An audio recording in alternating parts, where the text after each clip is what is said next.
So మనము ఈ క్లాస్లో అగ్రికల్చర్లో రిమైనింగ్ క్రాప్స్ లీడింగ్ స్టేట్స్ చూద్దాము. మిగిలిన పంటలు ఏ రాష్ట్రాల్లో ఎక్కువగా ఎక్కడ పండుతున్నాయో అవి సులువుగా ఎలా గుర్తుపెట్టుకోవాలో చెప్తాను. ఫస్ట్ వచ్చేసి తూర్ అంటే రెడ్ గ్రామ్ లేదా పిజిఎన్పి లేదా కందిపప్పు అని పిలుస్తాం కదా మనము, తూర్ దాల్. దీనికి కోడ్ వచ్చేసి ఏ రాష్ట్రాలలో కంది పంట అని గుర్తుపెట్టుకోండి. తూర్ అంటే కంది అండి, తెలుగులో కందిపప్పు అంటాము. ఏ రాష్ట్రాలలో కంది పంట అని గుర్తుపెట్టుకోండి. ఇక్కడ రాష్ట్రము అని వచ్చేది మనకు రాష్ట్రం ఒకటే ఉంది, మహారాష్ట్ర. ఓకే, మహారాష్ట్ర. కే మీన్స్ కర్ణాటక. పంట ప అంటే ప్రదేశ్ అంటే యూపీ. ఇక్కడ రెండు ఉన్నాయి మనకు ప్రదేశ్లు. హిమాచల్ ప్రదేశ్ ఉన్నా కానీ ఈ నార్త్ ఈస్ట్ హిమాచల్ ప్రదేశ్లో అగ్రికల్చర్లో ఏమంత ఇంపార్టెన్స్ లేదు. సరే, మనకు ఉండేది ఇంకా యూపీ, ఎంపీ. సో వీటిలో మనము యూపీ అని గుర్తుపెట్టుకోండి చాలు. పంట ప అంటే ఉత్తరప్రదేశ్. సో తూర్ ఎక్కువ ఎక్కడ పండుతోంది అంటే ఏ రాష్ట్రాలలో కంది పంట అని గుర్తుపెట్టుకోండి, పండిస్తున్నారని గుర్తుపెట్టుకోండి. Excuse me. రాష్ట్రం అంటే మహారాష్ట్ర, కంది, కే అంటే కర్ణాటక, ప అంటే ఉత్తరప్రదేశ్. Next gram. శనగలు ఎక్కువ ఎక్కడ పండిస్తున్నారు అంటే ఇలా, first Rajasthan and then MP and then Maharashtra ఇలా వస్తుందండి. సో మనకి మ్యాప్ ఎలా పోతుంది, రాజస్థాన్ నుంచి ఇలా వచ్చి మధ్యప్రదేశ్ నుంచి ఇలా వచ్చి Maharashtra first, second, third. Okay, Rajasthan, Madhya Pradesh, Maharashtra శనగలకు లీడింగ్ స్టేట్స్ ఇలా గుర్తుపెట్టుకోవాలి. దీని మ్యాప్ ఇలా ఉందని విజువలైజ్ చేయండి. సో రాజస్థాన్, మధ్యప్రదేశ్, మళ్ళీ ఇలా Maharashtra. Okay, next ground nut. దీని పేరులోనే రాష్ట్రాలు ఉన్నాయి. ఫస్ట్ జిఆర్ తీసుకోండి, లాస్ట్ టీ అక్షరం తీసుకోండి, గ్రౌండ్ నట్ లీడింగ్ స్టేట్స్ వచ్చేస్తాయి. Ground G means Gujarat, R means Rajasthan, T means Tamil Nadu. Okay, ground nut leading states are G means Gujarat, R means Rajasthan, last T means Tamil Nadu. Leading స్టేట్స్లో last వరుసలో ఉంది.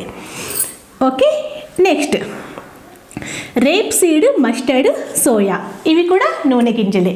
వీటికి కర్వ్ గ్రాఫ్లో ఎలా, అదే మ్యాప్లో ఎలా ఉంది అనేది చూద్దాము. వీటికి కామన్గా గీసేసినాను లైన్ నేను. ఫస్ట్ ఈ హర్యానా నుంచి రాజస్థాన్ అండ్ దెన్ మధ్యప్రదేశ్. ఈ హర్యానా, రాజస్థాన్, మధ్యప్రదేశ్లలో రేప్ సీడ్, మస్టర్డ్ ఎక్కువగా పండుతాయి. రేప్ సీడ్, మస్టర్డ్లు హర్యానా నుంచి రాజస్థాన్కి, రాజస్థాన్ నుంచి ఎంపీకి ఇలా కర్వ్ ఇలా గుర్తుపెట్టుకోండి. ఇక్కడి వరకు రేప్ సీడ్, మస్టర్డ్. నెక్స్ట్ ఈ మధ్యప్రదేశ్తో ఆగిపోయింది కదా, ఈ మధ్యప్రదేశ్ నుంచి మహారాష్ట్రకి ఇలా ఒక లైన్ గీయండి, అదే సోయాబీన్. అంతే. ఓకే, మధ్యప్రదేశ్, మహారాష్ట్రలలో సోయాబీన్ పండుతోంది. సో మూడిటికి కామన్గా నేను గీసుకున్నాను అనమాట ఇలా కర్వ్. సో రేప్ సీడ్, మస్టర్డ్కి ఏమో హర్యానా, రాజస్థాన్, మధ్యప్రదేశ్ ఇలా వస్తుంది. నెక్స్ట్ సోయాబీన్ వచ్చేసి ఈ ఆగిపోయిన మధ్యప్రదేశ్ నెక్స్ట్ మహారాష్ట్రలో సోయాబీన్ ఎక్కువ పండుతోంది. ఓకే, ఇక్కడ హర్యానా నుంచి మధ్యప్రదేశ్, హర్యానా నుంచి Rajasthan and then Madhya Pradesh and then Maharashtra ఇలా దాదాపు ఒక ఎస్ ఆకారం కరువు ఏర్పడింది కదా మనకి. ఓకే, ఇది కరువుని బాగా విజువలైజ్ చేయండి. విజువలైజ్ చేస్తే మీకు ఆటోమేటిక్గా బాగా మ్యాప్ బాగా గుర్తుండిపోతుంది. దేనికి ఏ కర్వ్ అనేది గుర్తొచ్చేస్తుంది బాగా. నెక్స్ట్ వచ్చేసి కాటన్. దేశ విభజన వలన చెప్పాను కదా, కాటన్, జూటు మనము ఎక్కువగా నష్టపోయిన పంటలు. పత్తి, జనుము. కాటన్ ఏమో పాకిస్తాన్ కోల్పోయినాము, ఆ ప్రాంతం అంతా మీకు సింధు నాగరికతలో చెప్పాను. సింధోన్ పత్తి పుట్టిన ప్రాంతము అని గ్రీకులు అన్నారు అని. సో దేశ విభజన వల్ల మనం నష్టపోయిన పంటలు ప్రధానంగా రెండు. ఒకటి పాకిస్తాన్ పశ్చిమ దిశలో ఇలా వాయువ్య దిశలో ఉండే పాకిస్తాన్ పత్తిని ఎతకపోయింది. ఇటు పక్క తూర్పు పాకిస్తాన్ అంటే ఇదే 1971లో బంగ్లాదేశ్గా ఏర్పడింది. ఆ తూర్పు పాకిస్తాన్ వల్ల జనుము పంట ఎక్కువ భాగం కోల్పోయినాము. ఓకే, సరే. కాటన్కి అంత పరిస్థితి లేదో ముందు క్లాస్లో చెప్పాను. మరి పండే రాష్ట్రాలైతే ఇలా ఎల్ కర్వ్ వస్తుందండి. గుజరాత్, మహారాష్ట్ర, తెలంగాణ ఇలా. ఓకే, ఎల్ షేప్ కర్వ్ కాటన్కి వస్తుంది. దక్కన్ పీఠభూమిలో నల్లరేగడి ప్రాంతాల్లో బాగా పండుతుంది. ఈ దక్కన్ పీఠభూమి ఇదే కదా. సో ఇక్కడ గుజరాత్తో స్టార్ట్ అయ్యి మహారాష్ట్ర, తెలంగాణకి కాటన్ ఉంటుంది కర్వ్. నెక్స్ట్ జనుము చెప్పాను. దేశ విభజన వల్ల ఈస్ట్ బంగ్లాదేశ్, అదే ఈస్ట్ పాకిస్తాన్ తర్వాత బంగ్లాదేశ్ అయింది. ఆ ప్రాంతం అంతా కోల్పోయినాం. మరి ఆ బంగ్లాదేశ్ ఎక్కడుండింటుంది? ఇక్కడ ఉండింది కదా బంగ్లాదేశ్. మరి ఈ రిమైన్ బంగ్లాదేశ్ వెస్ట్ బెంగాల్గా ఉంది మన దేశంలో ఇప్పుడు. సో ఈ వెస్ట్ బెంగాల్లో 70% పైగా జనుము ఈ రోజు కూడా పండుతోంది. 70% పైగా జనుము ఇక్కడే ఎందుకు పండుతోంది అంటే 100 సెంటీమీటర్స్ పైన వర్షపాతం ఉంది. దీన్ని జనుము నారుకు కావలసిన అల్యూవియల్ నేలలు లేదా ఒండ్రు నేలలు ఉన్నాయి కాబట్టి, సారవంతమైన భూములు ఉన్నాయి కాబట్టి వెస్ట్ బెంగాల్లో జనుము ఎక్కువ పండిస్తున్నారు.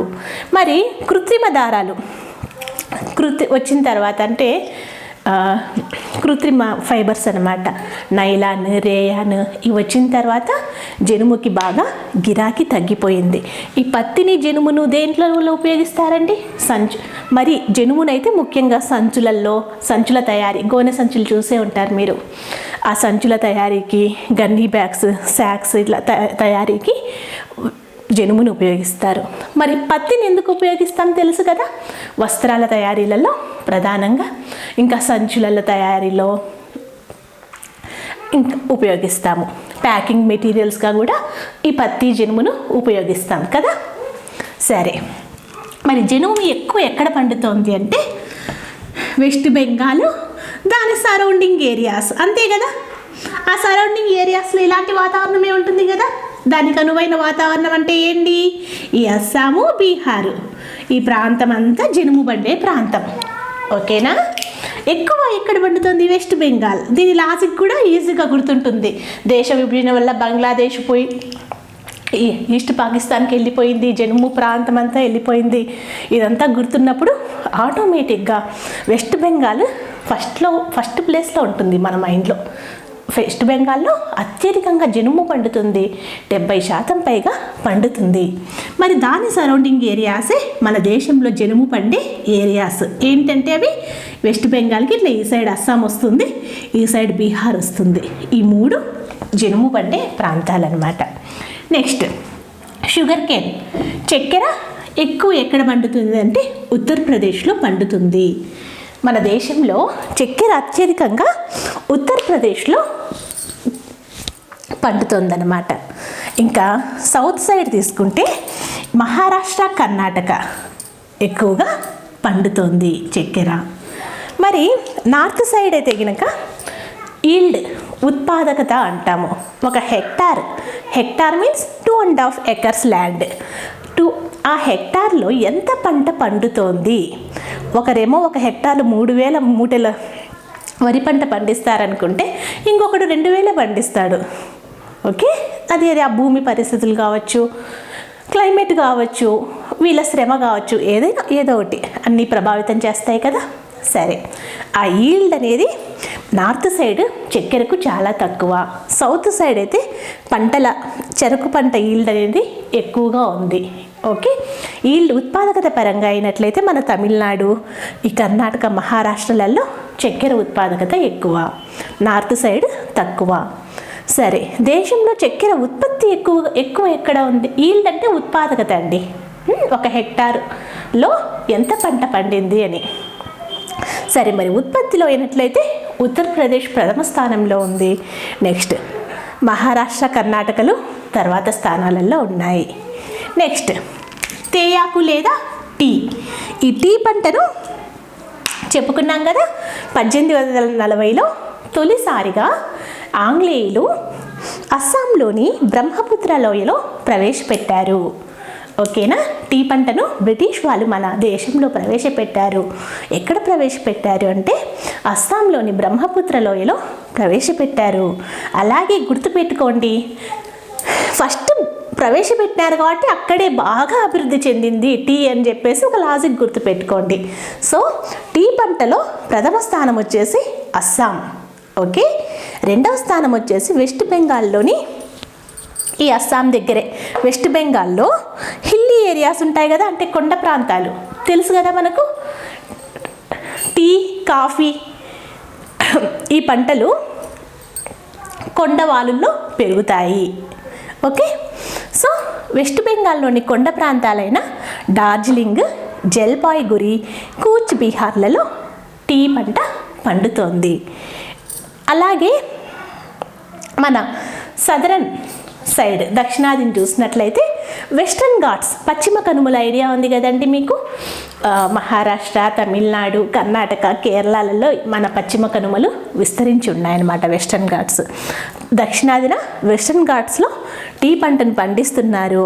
ఆ రాష్ట్రాలు ఏంటి అంటే కేరళ, తమిళనాడు చెప్పుకోవచ్చు. ఓకేనా. సో టీ పంటను పండించే రాష్ట్రాలు అస్సాము, వెస్ట్ బెంగాల్, కేరళ, తమిళనాడు. ఓకే. ఇంకా ఇక్కడ ఉండే అన్నామలై, పశ్చిమ కనుమల్లో ఉండే అన్నామలై, కార్దమం కొండలు టీ ప్రాంతానికి అనువుగా ఉన్నాయంట. నెక్స్ట్ కాఫీ పంటను చూసుకున్నట్లయితే కర్ణాటక, కేరళ, తమిళనాడులలో కాఫీ పంట ఎక్కువగా పండుతోంది. ఈ కర్ణాటకలో ఎక్కువ ఎందుకు పండుతోంది అని ఒక లాజిక్ అయితే ఆలోచిస్తే గుర్తుపెట్టుకోవడానికి రీజన్ అయితే, కాఫీ పంటను ఫస్ట్ టైము యెమెన్ దేశం నుంచి బాబుబుడాన్ కొండల్లో, కర్ణాటకలో ఉన్నాయండి ఈ కొండల్లో వెస్టర్న్ ఘాట్స్, కర్ణాటకలోని పశ్చిమ కనుమల్లో బాబుబుడాన్ కొండల్లో కాఫీని ప్రవేశపెట్టారు యెమెన్ దేశం నుంచి. ఈ కాఫీలో అరబికా, రోబస్టా, లిబర్టికా రకాలు ఉన్నాయండి. మన దేశంలో అరబికా రకం ఎక్కువగా సాగు చేస్తున్నారు. మరి మూడిట్లేకి నాణ్యమైన కాఫీ రకం ఏది అంటే అరబికా రకం. ఓకే. ఈ అరబికా రకాన్ని మన దేశంలో ఎక్కువ ఉత్పత్తి చేస్తున్నారు. సో కర్ణాటక కర్ణాటక బాబుబుడాన్ కొండల్లో తొలిసారిగా ప్రవేశపెట్టారు కాబట్టి కాఫీ పంట ఉత్పత్తిలో ప్రథమ స్థానం కూడా దీనిదే అని గుర్తుపెట్టుకోండి. తర్వాత కేరళ, తమిళనాడు, ఇది కూడా వెస్టర్న్ ఘాట్స్లో పండుతోంది. ఎందుకంటే హిల్లీ ఏరియాస్ కావాలి కదా, స్లోప్ ఉండాలి కదా, కొండవాలులు ఉండాలి. నెక్స్ట్ రబ్బరు పంట వచ్చేసి దీని పరిస్థితులు ఏందో కూడా ప్రీవియస్ క్లాస్లో చెప్పాను మీకు. లీడింగ్ స్టేట్స్ వచ్చేసి కేరళ, తమిళనాడు, కర్ణాటక. కాఫీ పంటకి ఇంటర్చేంజ్ చేస్తే రబ్బరు పంట పండే రాష్ట్రాలు వస్తాయి. ఈ కేరళ సెకండ్, థర్డ్ రాష్ట్రాలని వరుసగా రబ్బర్కి రాసుకోండి, కర్ణాటక లాస్ట్ రాసుకోండి, అంతే. ఇంటర్చేంజ్ అంతే. ఇలా కేరళ దగ్గర ఇంటర్చేంజ్ అని ఇలా ఎక్స్ మార్క్ గీసుకోండి అంతే. ఇలా గీసేసి కేరళ, తమిళనాడు అండర్లైన్ చేసి ఇలా క్రాస్ మార్క్ గీసుకుంటే మీకు ఈజీగా గుర్తుంటుంది. కాఫీ, రబ్బర్ అంతే. Okay, that's it.